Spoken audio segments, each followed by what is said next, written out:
It's pretty common knowledge that Utah is a red state. But when we say that, we get all coy like, I'm not like the other red states. You get it? It's not without reason that we make that claim. Salt Lake County does vote pretty blue, although for some reason that doesn't seem to show up in federal election results. Can't figure it out. Anyway, liberal leaning urban centers, that's nothing unusual. Even bearing that in mind, we do have some purple state bona fides. We're home to Mitt Romney, one of the 7 Republican senators to vote to impeach Donald Trump. We're home to the Utah Compact, a commitment to an immigrant friendly mindset. We were the 19th state to pass laws preventing discrimination against people based on their sexual orientation or gender identity. And I get that 19th doesn't sound that impressive, but we were the first one with a conservative majority in its legislature to do so. In 2019, we ranked second in the nation in supporting such anti discrimination laws. So that's pretty purple. Utahns, as a general rule, pride ourselves on being compassionate, and that usually shows up in our politics. And I'm sure that the fact that I'm opening this very long essay talking about Utah's compassionate politics is in no way ominous. In 1896, Utahns managed to stop marrying too many people and were finally allowed to join the United States of America. And the only interesting thing about that sentence, as you noticed, was that 1896 is a multiple of 4, meaning that Utah gubernatorial elections always fall on the same year as presidential elections. Presidential elections bring the highest voter turnout, which means Utah governors also face a high level of, voter accountability. That's running on the assumption that voters actually hold their elected officials accountable. In the theory of perfect democracy, getting voter feedback from the highest number of voters would go hand in hand with the highest level of scrutiny. There are usually at least 3 candidates in the general gubernatorial election. Unsurprisingly, the Republican candidate has won every one in my lifetime. The last time a non-Republican governor was elected in Utah was Scott Matheson in 1980. Yeah, you see that source correctly, Wikipedia. I don't care what you think of me. The important thing is that for the last 4 decades, Utah has been blood red Republican country, and it always will be. Utah is blood red Republican country. For now. One reason Utah's republication. One reason Utah's republication is important is it means whichever governor wins the Republican Party's nomination has, for all practical purposes, won the governorship. This is Phil Lyman. Wait, is that a mugshot? Yes, it is! Don't worry, we'll get to that. Anyway, this is Phil Lyman. At the Republican caucus, he won the first round of delegates with a commanding 44%. And in the second round, he absolutely brutalized his opponent, Spence Cox, by getting 67.5% of the vote to Spencer's 32.5%. Lyman obviously was an extremely popular candidate. Having obtained more than twice the number of delegates as his opponent, there was no question that Phil was the chosen one, the Utahn who would win the Republican nomination, and by extension... Okay, wait a second. Republicans held their caucus, a system designed to learn what Republicans want. And through this very fair and not at all problematic system, they determined that Lyman had double the support of Spencer Cox. And then here we see a poll showing the exact opposite, that Cox has more than double the support of his opponent. This just goes to show why you can't trust journalists. They get together, they pick who they want to win, they selectively poll to make sure that... Oh, so yeah, Cox won the primary. I think I need to explain something. The Utah Republican Party actually has 2 ways of getting your name on the primary ballot. One is to win the caucus. The other is to get the signatures. Lyman won the caucus, Cox won the signatures. Cox thrashed Lyman, as incumbent governors usually do. Cox was popular with Utah Republicans and sailed to a breezy victory over his primary challenger. I really wish I could put in a jab here, something about how the Republican caucus is a big tech-illiterate mess that seems to be intentionally structured to disenfranchise the voices of moderate Republicans and amplify the most extreme ones. But I can't do that, because that's not a jab, that's just an accurate description. Or maybe Spencer Cox winning the primary was the fluke. You know who else thinks so? Even though the race had been called, with Lyman trailing by 19 points, he refused to concede until his team could analyze the results. Feel like I've heard that somewhere. As far as I can find, at time of recording this, he still hasn't conceded. He's not required to concede, of course, and it doesn't change the outcome in any way, but it was only a taste of what was to come. Before we get to Phil Lyman's opposition to the primary results, I do want to field the concerns that I know you're going to have. Phil Lyman didn't break the law, so what's the problem here? That's what you sound like. He did break the law, but it's not overtly related. He protested the Bureau of Land Management by taking his friends to go ride ATVs in Recapture Canyon. What a hero! But it's okay, because President Trump did pardon him, so you were right the first time. He didn't break the law. That's how that works, right? Anyway, I don't think it's much of a stretch to say you don't need to break the law to be a horrible person. For example, failing to tip? Not against the law. Being mean to me online? Not against the law. Spreading lies that undermine people's confidence in democracy? Not against the law. Trying to overthrow the government because you're butthurt about losing an election? Also isn't against the law, for some reason.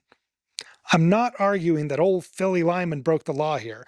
I do hope to show you, though, that he behaved like a childish brat and that his actions are creating an environment that is toxic to democracy. I do want to note that Republicans aren't the only party that objects to election results. Democratic lawmakers have objected to the certification of every Republican president since the year 2000. I don't think these things are equivalent, but I know someone is already typing out a sweaty comment about both sides, so I wanted to acknowledge it.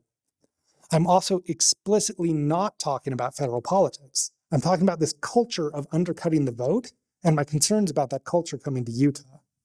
That brand of stupid is here, manifesting in the form of Utah officials, such as Utah County Clerk Aaron Davidson, sending out a note that says you need to add postage to your ballot this year. This is a lie, and he's doing it because, in his own words, I'm trying to promote the use of drop boxes or in person because this helps us maintain custody over the ballots. You see, he's worried about voting integrity, even though he hasn't been able to present any evidence of a problem. This lie about mail-in voting could prevent many Utahns from voting in this immensely popular way. I guess it's just a happy accident that it also disproportionately favors the most extreme voices among the electorate.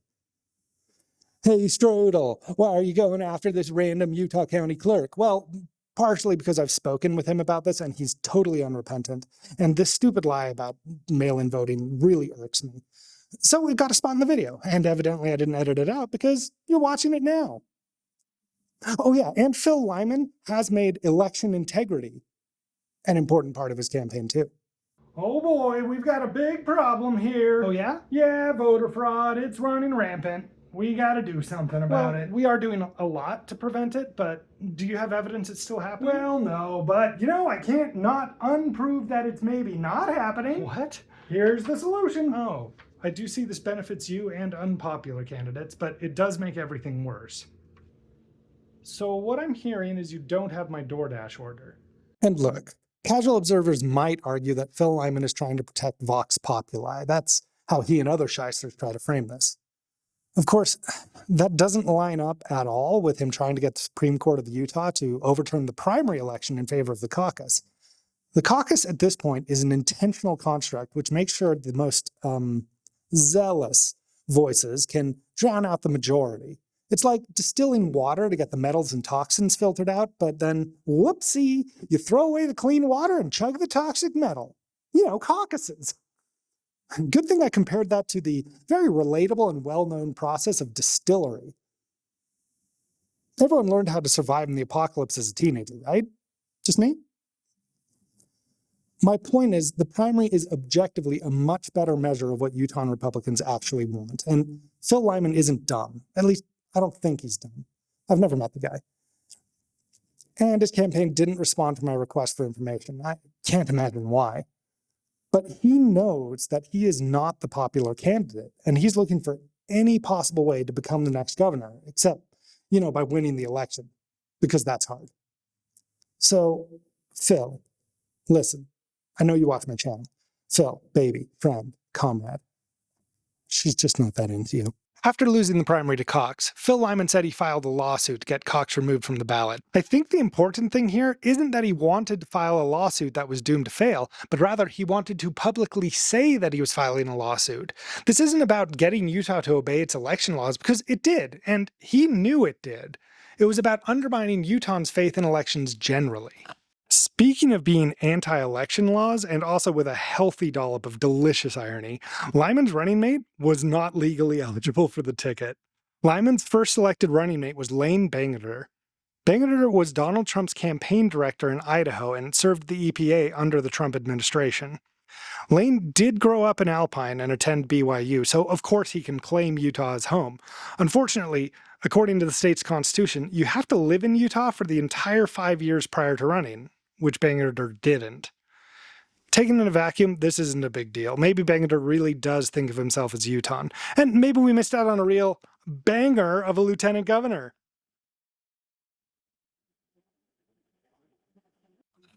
Cool, are you done with your standing ovation? Let's continue. Lyman didn't miss the chance to claim election interference in a way that I think is telling. It's election interference when the state of Utah enforces its laws. It's a constitutional issue when the state of Utah refuses to illegally throw Lyman's opponent off the ballot. But ceaselessly prodding, poking, and attempting to undermine Utahns' faith in their elections? Well, that's good old patriotism, baby! Then Lyman announced himself as a write-in candidate, and I don't really know what his long-game strategy is here, to be honest. But if he's going by the playbook, he's going to lose badly, insist that he won, and, I don't know, sell shoes or something. I wrote most of the script in September and then revised throughout October because stuff kept happening. And I'm actually recording this on Halloween. Happy Halloween. Just because it kept developing. Lyman did continue his protests. He took it to the Supreme Court of the United States. He tried to get the Utah State Legislature to throw Cox off the ballot.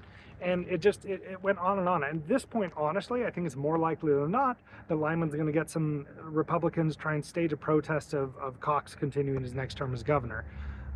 Just because that's the modus operandi. I don't know. Phil, listen, man, wouldn't it be maybe cheaper and easier just to try and get Utahns to like you? Like, come on, man. The other thing I want to acknowledge is something else weird is going to happen. I'm trying to get this out before Election Day, but like something else is going to happen 3 seconds after I publish the video, and I'm not going to talk about it. I'm going to be talking about Dungeons and Dragons or cookies or video games in my next one. So that's that. I'm all for third parties and write-in candidates. Strategically, it probably makes sense for him to try and eat into Cox's support base, a goal he shares in common with Democratic gubernatorial candidate Brian King, with whom Lyman shot a kind of adorable ad. Hey, I'm Brian King. And I'm Phil Lyman. Now, Phil and I disagree better about most issues. But the biggest thing the two of us agree on is that Spencer Cox should not be our next governor. Lyman clearly feels that even having lost the support of the party, he should keep pushing for the goal. Admirable, in a way. Like most Americans, I've watched in dismay as a power-hungry minority have publicly flaunted their contempt for democracy. I understand their grievance. Their ideas are unpalatable and bad. It makes sense that they don't like voting processes. Utah was a refuge from this. We had John Huntsman, Mitt Romney, the different kind of Republican. But now we're facing down a small group that would rather reject democracy and embrace, forgive my industry jargon here, a post-truth hellscape of endless litigation. It's a magical system where elections can neither be lost or won, where a small group of feckless whiners try to overthrow the government, and they flood the airspace with directionless rage spawning from imaginary grievances until there's no room to discuss reality in the political space. I'm just so tired. Wait, what am I talking about? Spencer Cox is going to win this election, and he's the good kind of Republican.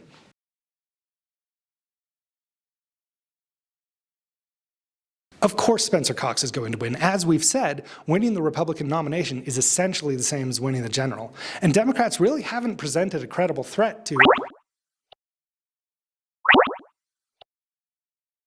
If you're from a state with competitive elections, you don't look at an 11-point lead and think, ooh, close race. I get that. But please understand that in Utah, an 11-point difference between the Republican and the Democrat is unusual. There's a real tortoise and the hare situation. No, tortoise and the donkey, hare and the elephant and the lion. What I'm saying is, historically speaking, this is odd. To give you an idea, the last time a Utah gubernatorial race was within 11 points was in 1988. I don't know how to pull up my channel's viewer demographics, so I'm going to take a wild swing and say there's a decent chance that you weren't alive the last time a Democrat came within 10 percentage points of the governorship. Or maybe you were. Again, I don't know how to check my demographics. The last time a Republican candidate carried less than 50% of the vote was in 1992. Again, maybe you weren't alive back then. I kind of picture this being a channel people put on to distract their babies with. Just in case I'm right, here's a clip of Miss Rachel that'll be short enough to avoid a copyright claim. Spence Cox was elected governor in 2020 after serving for 7 years as Utah's lieutenant governor. One thing he's moderately famous for is the moderate way in which he presents himself. He initiated the Disagree Better campaign, which was an attempt to lower the temperature of the rhetoric Americans use when talking about politics with each other. As a natural result of this campaign, he made a kind of adorable ad with his Democratic opponent, Chris Peterson. Here it is. I'm Spencer Cox, your Republican candidate for Utah governor. And I'm Chris Peterson, your Democratic candidate for governor. We are currently in the final days of campaigning against each other. But our common values transcend our political differences, and the strength of our nation rests on our ability to see that. We are both equally dedicated to the American values of democracy, liberty, and justice for all people. We just have different opinions on how to achieve those ideals. But today, we are setting aside those differences to deliver a message that is critical for the health of our nation. That whether you vote by mail or in person, we will fully support the results of the upcoming presidential election, regardless of the outcome. Although we sit on different sides of the aisle, we are both committed to American civility and a peaceful transition of power. And we hope Utah will be an example to the nation. Because that is what our country is built on. Oh, Spencer Cox. So cooperative and kind. So willing to support the bare minimum requirements of democratic elections. What a great guy. What a great representative of Utahn values. And if you think this makes Cox look good, I want to tell you the story you haven't heard. Cox came and did a Q&A at a Realtor luncheon I attended. I asked him a question and requested that in his response, he use the word shenanigans. Not only did he comply, he used the word shenanigans 3 times. Truly, governor material. This pro-democracy stance, among other things, made him somewhat unpopular at the Republican caucus, where he was booed by the crowd. To answer the boos, first he listed off some conservative stuff he did, and then he added this. Or maybe it's something much more simple. Maybe you just hate that I don't hate enough. I am proud.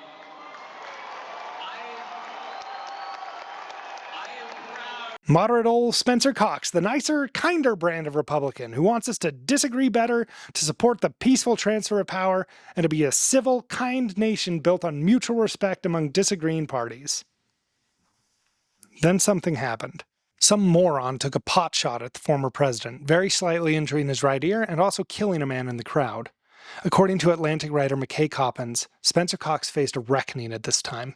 Cox said he would vote for Trump, a reversal of a previous statement, and he wrote the former president a letter, reading, in part, "Your life was spared. Now, because of that miracle, you have the opportunity to do something that no other person on earth can do right now. Unify and save our country.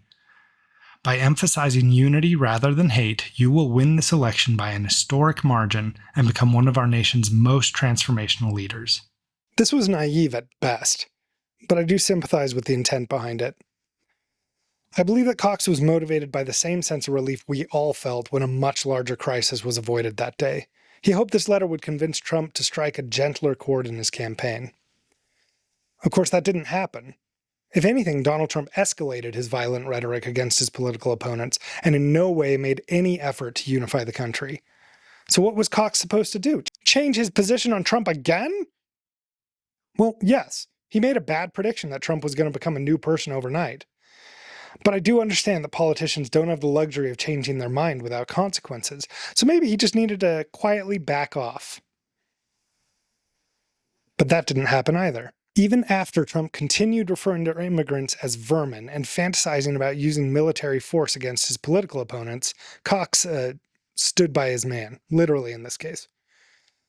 I'm guessing that if you're still watching this video, you already know that campaigning in Arlington Cemetery is against its rules. You probably also know that Trump's team assaulted a worker there when she was trying to enforce those rules. To Cox's credit, he did apologize for using the photo in a campaign fundraiser email, but he was there. He was in Trump's retinue when they broke the rules. He was there when they assaulted the worker. He was, at very least, complicit. Did they disagree better with that cemetery worker? Maybe you just hate that I don't hate enough.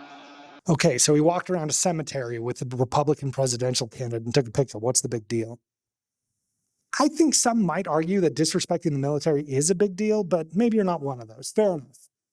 What if all Cox did was just pay lip service to Trump? Maybe he wants to moderate the candidate by osmosis or something. But no, dear viewer, the swing toward MAGAism doesn't stop there. Cox jumped on the anti-immigration hate train too. Maybe you just hate that I don't hate enough. Taken without context, wanting more information is not a major transgression, of course. I reached out to Cox's campaign and they haven't responded to me. I can't imagine why. I can say Cox's demand is weirdly invasive, and of course it's irresponsible to stoke fears about the migrant populations. It's especially dangerous to do so while the Trump campaign has put those populations into physical danger with their specious rhetoric. It's also a strange departure from Utah's norm of being welcoming to immigrants. Hi, welcome back to Halloween. There you have it. Spencer Cox, in order to fend off a challenge to his right, moved his politics to the right. I do not intend to tell you who to vote for in this video. I think there are multitudinous reasons that should go into who you vote for and why. I used my own reasons and not all of them are in this video. I also think there's legitimate arguments for most of the guys on the ballot. Hey, speaking of that, let's go through the ballot together. Okay, so Lucifer for president, obviously, but we're not talking about the presidential race. Then we got Spencer Cox, the incumbent, makes sense, as lieutenant governor. Tommy and Archie Williams, no profile submitted. Okay, Brian King, here's the Democrat. There he is. Nice picture. Good job, Brian. Then his lieutenant governor, perfect. J. Robert Latham, this is the Libertarian, I want to say. Yeah, okay. And then his lieutenant governor, Tom Temeny, great option. And then his lieutenant. And then Lyman. What the? And then Lyman again? When I wrote this final part of the script, it had just come out that Lyman had dropped out of the race. Not Phil, he's still in it to win it, but rather we have this low-effort candidate, Richard Lyman, and his family member, Carol Lyman, also write-in candidates. They've dropped out, but will they confound a write-in vote that just says Lyman? Will this reduce Phil Lyman's apparent support? I was able to find virtually no information about Richard and Carol Lyman, which is odd for people who are ostensibly running for governor, but it makes you think, right? Also, I can't find any evidence, and I'm being real here, that Spencer Cox or his allies had anything to do with this candidacy, but it does make you think, right? And whatever the case, this is pretty funny. Let's zip on over to the conclusion. Utah is a red state. And there was a time when we could legitimately claim that we were special, that we were different from the other red states. But now we have Republicans taking swings at each other by undercutting democratic processes, running on platforms of xenophobia. Utah is a red state.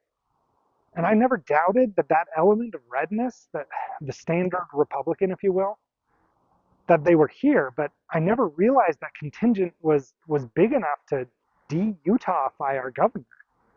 We were a beacon. We demonstrated that red America can be compassionate, welcoming, and kind. We were the spearhead of proving Americans can disagree better by elevating the voices of civility. Now we're this. Cox is looking more and more like a modern Republican. The Utahn soul that animated him, that animated our politics, looks like it's yet another victim of this power at all costs minority. I think you might reasonably expect a call to action from me here, but the fact of the matter is this essay kept morphing and mutating, stuff kept happening, and there's a good chance that you're watching this after the election, so what's the point of posting this? Well, the answer was hidden within this essay. I said it a few times, and now I'll give it to you one more time. Gubernatorial is a funny word.